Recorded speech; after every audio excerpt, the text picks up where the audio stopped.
So கிளைண்ட்டை add பண்ணியாச்சு, part add பண்ணியாச்சு. So இப்போ அந்த கிளைண்ட்ஸ்லேருந்து வர பார்ட்ஸை அதோட டிசி இன், அதை தான் டிசி இன், அதை நம்ம எப்படி பதிகிறது, எப்படி ட்ராக் வைக்கிறது அப்படின்றத பார்க்கலாம்.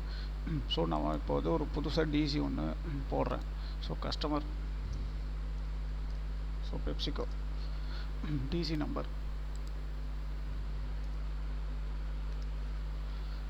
So DC date, part number, so part number, lots, so lots ஒரு lot, so PO number, so PO date fill பண்ணிட்டேன்.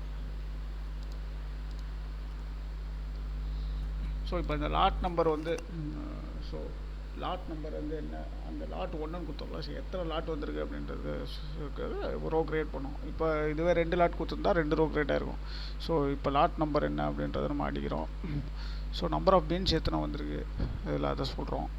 ரிசீவ் டைப் ஃபைனா ரீவொர்க்கா, ஸோ புதுசாக ப்ராசஸ் பண்ணுறதுக்கு தான் வந்திருக்கு.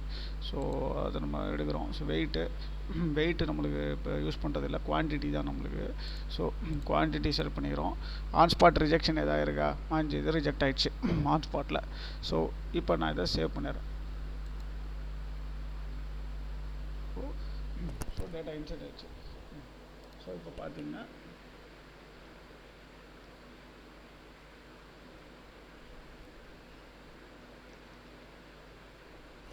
ஸோ பெப்சிகோக்கு இப்போ நான் லாஸ்ட்டாக போட்டது இதுதான் வந்து என்னோடய டிசிஇன்.